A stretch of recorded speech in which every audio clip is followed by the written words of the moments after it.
Y él se refería claramente a este reclamo que han tenido distintos sectores, sobre todo el de la indumentaria, calzado y también la tecnología, ¿no? Por las consecuencias de la competencia, las importaciones. Y uno se pregunta también cuál es la responsabilidad del Estado, teniendo en cuenta que aproximadamente un 40% se lo lleva el producto en impuestos. Sí, eso. Esa es la cifra que quería dar y que tú me has ganado de mano. Obviamente, cuando vos tenés un componente impositivo tan elevado, la responsabilidad del Estado es mucha.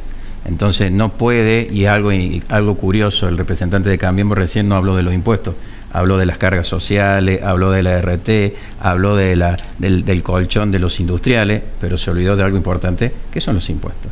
Bueno, en ese esquema yo creo que hay que empezar una gran reforma tributaria en la República Argentina, que es lo que nos debemos, y que en el Congreso hay una comisión bicameral que es justamente de la modificación del sistema tributario para simplificar los tributos, para direccionarlos como corresponde, y de esa forma tener un sinceramiento que nos permita saber a ciencia cierta cuánto es lo que tiene que pagar cada ciudadano en concepto de tributo y cuánto es lo que el Estado le va a devolver en función de los servicios, en función de las potestades y también de qué manera va a impactar en la economía esos tributos. Lo que sucede es que hay tributos que son de fácil recaudación, ganancia. ¿Por qué se escandalizaron tanto los gobernadores? ¿Por qué se escandalizó tanto el presidente cuando nosotros avanzamos en el tema de ganancia? Que nos trataron de irresponsables, como que éramos los irresponsables que íbamos a quebrar a la República Argentina. Porque ganancia es de fácil recaudación.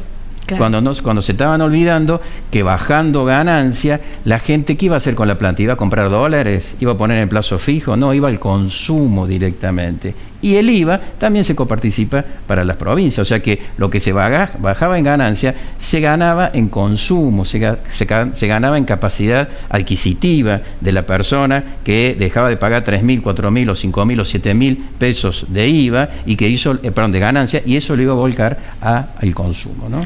O sea, es todo un círculo que hay que trabajarlo, que hay que verlo, y con respecto a la remarcación de la que hablaba recién el entrevistado, sí. El entrevistado, yo entiendo de que hay que hacer un control de precios que no se está haciendo, ¿no? El control de precios es esencial. ¿Esos precios eran los mismos cuando estábamos en la época kirchnerista y había una restricción de importaciones y había una restricción o un beneficio, un favoritismo a la producción nacional, pero que sin embargo no logró ese equilibrio de competitividad? No, porque aparte te aumentaron las tarifas, te aumentaron los servicios, eso que tampoco se dijo aquí. O sea, cuando a vos te aumentan la luz, cuando a vos te aumentan el gas, vino también la suba de los sueldos, que es lógico. Entonces todo eso impacta sobre los precios, porque alguien lo tiene que pagar. Entonces hay como en la macroeconomía un desequilibrio que no logran terminar de resolver el gobierno, a pesar de tener 5 ministros de Economía, porque ese es el problema, tiene 5, y a uno lo echó.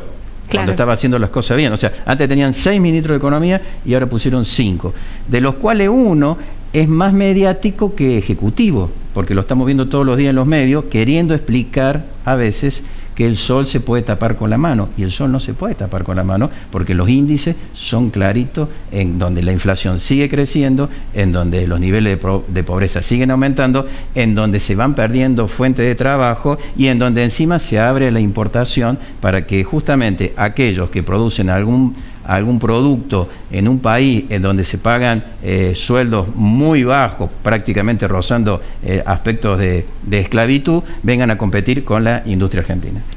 Estamos en este cuadro de situación en donde los gremios están, digamos, en pie de lucha. Sí. La economía no baja la inflación.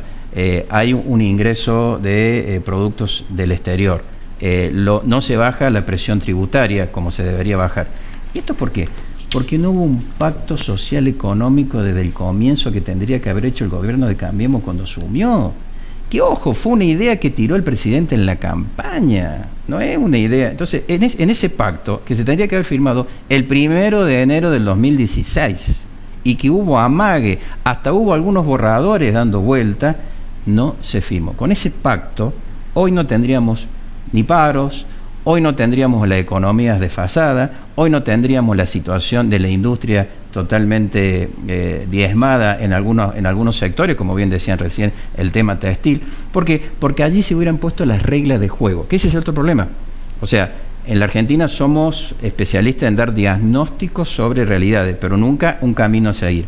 No nos dan el camino a seguir, no nos permiten discutir el camino a seguir, ni tampoco arman una mesa de consenso que a partir de ahora diga, bueno, vamos a caminar hacia este sentido en lo económico. Entonces, esa falta de definiciones, esas idas y vueltas, esas marchas y contramarchas en temas económicos, en temas de política social, lleva a que estemos en la situación que estamos. En la medida en que no haya una mesa de diálogo, en donde haya un pacto, un plan que no pasa por la gobernabilidad, pasa por ponerse de acuerdo en las reglas básicas, en donde la sociedad lo que está esperando es justamente una guía para decir, bueno, yo pago más impuestos, está bien, pero sé que dentro de 2 años, eso que pago más impuestos se va a ver reflejado en mejores escuelas, mejores rutas, en mejores hospitales. Hago el sacrificio. ¿Por qué? Porque lo van a ver mis hijos o lo van a ver mis nietos.